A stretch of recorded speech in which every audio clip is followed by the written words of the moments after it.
Jude Bellingham, ou comment la planète football a sous-coté la saison historique du numéro 5 madrilène. Adaptation express, performance, leadership, sauveur, buteur, passeur, dribbleur, défenseur, sans oublier tous les records qu'il a gagnés. À seulement 20 ans, clairement, l'Anglais a cassé la planète du sport. Belligol! Belligol! Bellingham! É ele! O iluminado!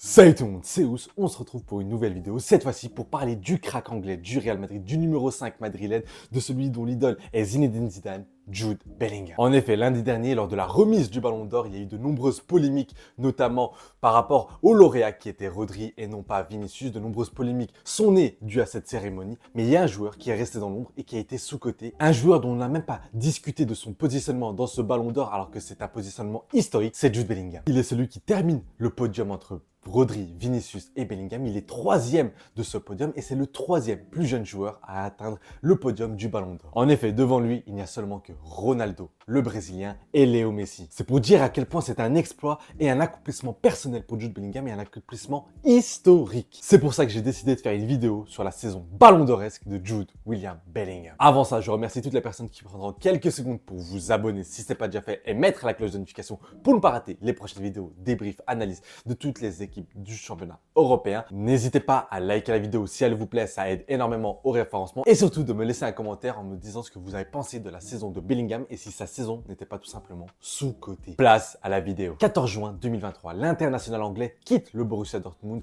avec le titre de meilleur joueur de Bundesliga sortant d'une saison exceptionnelle pour signer dans la capitale espagnole, le Real Madrid. Florentino Pérez et son board vont remporter des négociations avec énormément de concurrence car l'Europe entière s'arrachait le diamant anglais. Le Bayern, le Paris Saint-Germain, le Barça, Liverpool, mais surtout Manchester City et Pep Guardiola. En effet, ces derniers ont fait le forcing jusqu'au bout pour essayer de récupérer Jude Bellingham et l'ajouter à leur effectif. Il y aura de nombreuses discussions entre le tacticien espagnol et l'anglais, mais l'anglais décidera finalement de choisir le Real Madrid pour son histoire et pas pour l'argent. C'est donc pour 103 millions d'euros hors bonus, car c'est 134 millions avec bonus, que l'anglais va rejoindre les merengues. C'était déjà l'un des meilleurs joueurs à son poste et déjà un immense talent au poste de numéro 8. À première vue, tout le monde s'accordait à dire que Jude Bellingham allait devoir s'imposer au milieu du Real Madrid. Cependant, son arrivée va coïncider avec le départ du légendaire Karim Benzema, le fumier, et surtout la non-venue d'un numéro 9. À la recherche de buts et d'efficacité, Carlo va trouver un système dont Jude Bellingham sera la pierre angulaire. C'était donc un 4-4 de losange avec un Jude Bellingham au poste de numéro 10, mais avec un rôle hybride. Attaque, défense et buteur surtout. Jude Bellingham au Borussia Dortmund était déjà un milieu de terrain très complet. En effet, c'était un joueur qui était capable d'être box-to-box, c'est-à-dire qu'il était capable d'apporter énormément défensivement par sa capacité à tacler, à récupérer des ballons,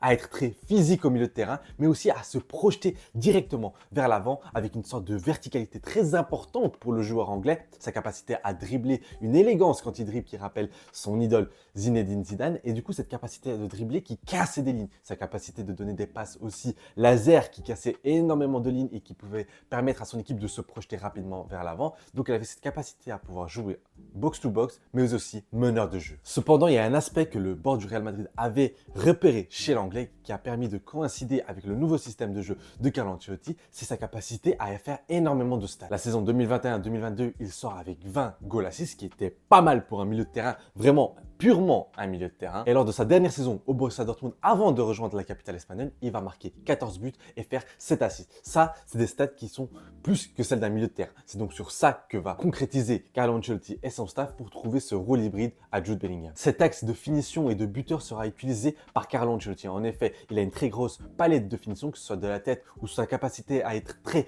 adroit devant le but, mais surtout sa capacité à se projeter dans la surface, à plonger dans la surface, tel un numéro 9 qui débarque, et ça donne une solution supplémentaire au Real Madrid. Et surtout, ça va coïncider avec l'absence d'un numéro 9. Donc le côté à la fois complet mais polyvalent de Jude Bellingham va faire oublier qu'il n'y avait pas de numéro 9 la saison dernière au Real Madrid. Et quand on voit la saison de Real Madrid la saison dernière, on peut se dire que ça a été une grosse réussite. Vinicius et Rodrigo en tant que numéro 9 entre guillemets et Jude Bellingham en tant que numéro 10, mais surtout en phase offensive, Vinicius va s'écarter sur le côté gauche, Rodrigo va s'écarter sur le côté droit et c'est Jude Bellingham qui, au début, sera à la construction au milieu de terrain, mais sera aussi à la finition en tant que numéro 9. C'est ça le rôle de Jude Bellingham et c'est là où il va briller. Malgré tout le talent de l'ancien de Birmingham, personne ne pouvait prédire un tel début avec le Real Madrid. Premier match de Liga contre Bilbao, but à l'extérieur. Deuxième match de Liga Contre Almeria, but et double assist à l'extérieur. Troisième match contre le Celta Vigo, à l'extérieur, but à la dernière seconde qui va donner la victoire aux siens. Quatrième match de suite et premier match au Santiago Bernabéu,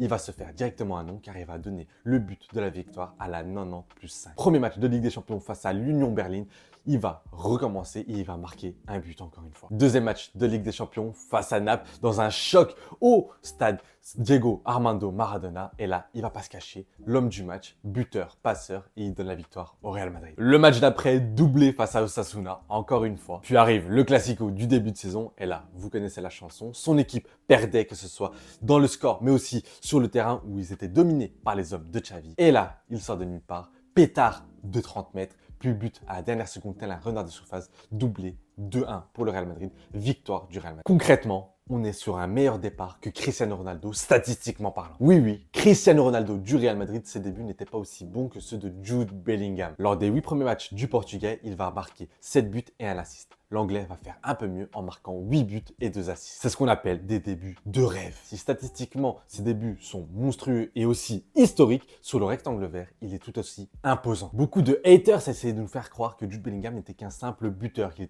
marquait que des tapines entre guillemets et que son apport n'était que statistique. Mais ça, c'était ne pas regarder les matchs. Immense abattage au milieu de terrain de par son physique et sa capacité à récupérer énormément de ballons. Il était omniprésent sur le terrain, que ce soit défensivement où il n'hésitait pas à revenir défendre devant sa surface. Il n'hésitait pas à être impressionnant au milieu de terrain et surtout d'avoir une présence en tant que numéro 9. Il avait une très bonne qualité de passe et surtout une très belle vista qui lui permettait de délivrer d'excellents caviars pour ses coéquipiers. Il avait toujours ce sens du dribble, ce sens du crochet. C'était un très bon dribbleur et c'est un aspect très sous-coté chez Jude Bellingham. En effet, on a l'impression de voir un joueur qui marque que des buts, mais c'est un joueur qui est capable de prendre le ballon et de gagner des mètres balle au pied. Il a cette élégance qui, encore une fois, rappelle son idole Zinedine Zidane. On ne dit pas qu'il avait le niveau de Zinedine Zidane au Real Madrid, mais on dit juste qu'il a une certaine élégance, il a une certaine ressemblance dans la gestuelle du joueur. Il était tout simplement devenu le cœur de cette équipe du Real Madrid et le cœur de l'équipe de Carlo Ancelotti. Et un autre aspect qui était très impressionnant de la part du jeune Anglais, car à seulement 20 ans, on avait l'impression que c'était un leader de cette équipe. Il était celui qui encourageait ses coéquipiers.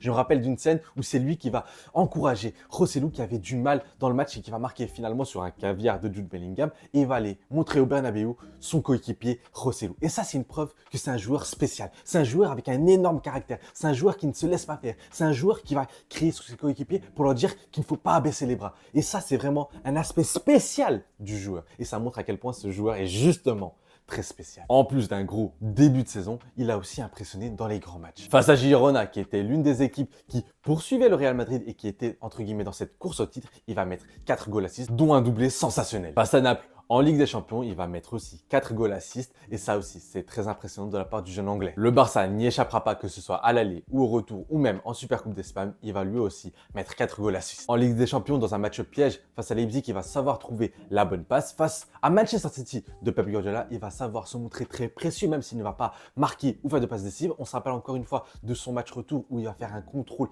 exceptionnel qui va permettre de délivrer la passe à Federico Valverde qui lui-même va trouver Vinicius pour marquer le but. Et là encore, sans statistiquement s'imposer, c'est au milieu de terrain et dans son abattage et dans sa capacité à être polyvalent et omniprésent qu'il va faire un gros abattage. On n'oublie pas non plus sa finale de Ligue des Champions face à Dortmund, il va délivrer la passe décisive à Vinicius Junior. En somme, c'est un joueur qui a su s'imposer dans les grands matchs, qui a su s'imposer en début de saison et qui a eu une adaptation express. Finalement, il sortira de cette saison en étant le meilleur joueur de la Liga avec le trophée qu'il a reçu, le 3e meilleur buteur de la Liga car en fin de saison, il a marqué un peu moins de buts, mais c'est quand même 19 buts à son compteur en n'étant pas un attaquant mais bien un milieu de terrain car s'il a eu un rôle hybride d'attaquant et de milieu de terrain, c'est bien au milieu de terrain où il a passé la majeure partie de son temps. Mais surtout, il va gagner la Liga avec le Real Madrid, la Ligue des Champions dès sa première saison avec les merengues et une finale d'Euro. D'ailleurs, l'Euro, on va revenir dessus car c'est peut-être là où il va perdre le Ballon d'Or. On n'oublie pas la finale de Supercoupe d'Espagne où il va la remporter face au FC Barcelone, le rival de toujours. On peut le dire, sa saison est historique. Il est tout de même important de parler de la deuxième partie de saison de Jude Bellingham car en effet, si la première est historique et sensationnelle, la deuxième l'est un peu moins. Il a été au niveau mais il a baissé un peu en régime dû à une blessure à l'épaule, à une fatigue accumulée et surtout il a accusé le coup. Il a fait un tel début de saison que la deuxième partie de saison, il s'est montré un peu moins tranchant, un peu émoussé. Et c'est là que Vinicius a pris le relais et que Vinicius a réalisé une deuxième partie de saison exceptionnelle. Donc ceux qui essaient de nous dire que Bellingham a fait une saison entière catastrophique parce que la deuxième partie de saison était moins bonne, ce n'est pas totalement vrai. Son importance au Real Madrid était très présente. Son omniprésence restait là, son abattage au milieu de terrain était là, sa qualité technique était toujours présente, même si ça s'émoussait un petit peu comme je l'ai dit. Il marquait un peu moins de buts, il était moins décisif. Avec le retour de Vinicius qui revenait de blessure, a pu soulager statistiquement un Jude Bellingham. Cependant, sa saison reste quand même une saison sensationnelle et historique. Je le répète souvent, mais c'est historique. Et surtout, il ne faut pas oublier qu'il a porté cette équipe du Real Madrid en l'absence d'un Vinicius Junior qui était parti blessé pour quelques mois et surtout le départ de Karim Benzema. Il a porté cette équipe. Quand on attendait Rodrigo, quand on attendait d'autres joueurs, c'est Jude Bellingham à 20 ans qui va porter cette équipe du Real Madrid tout seul, comme un grand, que ce soit statistiquement ou sur le rectangle vert, et qui a montré qu'il était le patron de cette équipe. Malheureusement pour lui, ce qui lui coûte pour moi le ballon d'or et ce qui a fait que la propagande Jude Bellingham est passée à la propagande Vinicius Junior, c'est son Euro 2024. Il arrive après une saison pleine, il arrive après une saison où il était fatigué, où il avait encore cette blessure à l'épaule qu'il traîne depuis quelques mois et surtout qu'il traîne jusqu'à encore aujourd'hui. Il arrivait complètement fatigué, complètement cramé. Avec un sélectionneur comme Southgate qui n'arrange pas du tout tout ça, avec une sélection des Three Lions qui se perdait totalement, qui se cherchait parce qu'il y avait un amas de stars, mais aucune structure dans cette équipe. Ils ont baladé Jude Bellingham un peu partout. Il a fait le taf, il s'est montré assez présent, encore une fois impressionnant dans l'abattage au milieu de terrain. Il était baladé à gauche en tant que 10 au milieu de terrain. Bref, Jude Bellingham lui-même se cherchait. Il aura marqué quelques buts importants, notamment ce ciseau à la dernière seconde qui va permettre de gagner les prolongations pour les Three Lions. Il va faire une passe décisive en finale de l'Euro, mais malheureusement, c'est pas assez pour le jeune Anglais qui vont devoir s'incliner face aux Espagnols et dire peut-être au revoir au Ballon d'Or. La question maintenant, c'est est-ce qu'il aurait mérité le Ballon d'Or? On sait que Rodri l'a pris, on sait que Vinicius était deuxième et que c'était celui aussi qui devait le prendre. J'ai envie de dire oui et non, car il réalise une incroyable saison, une saison encore une fois historique, mémorable, impossible à recopier. On le voit encore une fois avec Kylian Mbappé qui ne fait pas les mêmes débuts qu'un Jude Bellingham et pourtant on pourrait croire que Mbappé arrive avec une certaine maturité. Jude Bellingham arrive à seulement 20 ans et il fait tout ça. Donc oui, pour ça j'aurais aimé lui donner le ballon d'or car sa saison est exceptionnelle. Cependant sa deuxième partie de saison, la deuxième partie de saison qui est celle où généralement tu remportes le ballon d'or en faisant des matchs exceptionnels à l'image d'un Vinicius, même si celui-ci ne l'a pas pris. Peut-être aussi que la culture de l'instant a pris le pas car en effet on sait que les derniers souvenirs sont les plus frais et donc forcément c'est ce qu'on retient alors que le début de saison de Jude Bellingham était sensationnel. On retient aussi que lors de l'Euro 2024 il n'a pas été éclaboussant, il n'a pas été éblouissant. Donc voilà, malheureusement pour lui, si la deuxième partie de saison était sa première partie de saison et que sa première partie de saison était sa seconde partie de saison, peut-être que là, il aurait remporté plus facilement le Ballon d'Or. Maintenant, je reste persuadé qu'à l'avenir, il est capable de refaire de telles performances, qu'il est capable d'aller chercher un Ballon d'Or. Il est encore très jeune, il vient seulement d'avoir 21 ans, il vient de battre des records de jeunesse la saison dernière. Je suis sûr qu'il peut encore aller chercher ce Ballon d'Or, d'autres trophées avec le Real Madrid, malgré qu'il y ait Vinicius, Mbappé, etc. C'est pour moi un joueur très spécial et aujourd'hui, pour faire un petit point d'actualité, on voit un Jude Bellingham balader à gauche, à droite, au milieu de terrain, en 9, en 10. Bref, Jude Bellingham est une star. Jude Bellingham est un ballon d'or presque et Carlo Ancelotti a intérêt à le mettre dans de très bonnes conditions car si tu veux gagner et que tu as Jude Bellingham dans ton équipe, il faut les mettre dans les meilleures conditions. Voilà la fin de cette vidéo. J'espère qu'elle vous aura plu. Ça m'a fait plaisir de parler de Jude Bellingham qui a été un peu mystifié lors de cette cérémonie du Ballon d'Or. Personne n'a vraiment parlé de lui alors qu'il était troisième et c'était le troisième plus jeune derrière, encore une fois, Ronaldo et Léo Messi. C'était important pour moi de revenir sur sa saison Ballon d'Oresque qui était historique et mémorable. Maintenant, je vous attends dans les commentaires pour me dire ce que vous avez pensé de sa saison, de ce que vous avez pensé de son positionnement lors du Ballon d'Or, si pour vous, il aurait pu remporter ce trophée. En attendant, je vous invite à liker la vidéo si elle vous a plu, vous abonner si ce n'est pas déjà fait et mettre la cloche de notification pour ne pas rater les prochaines vidéos. Je vous dis à très vite, c'était Ous et un avis dans la mer.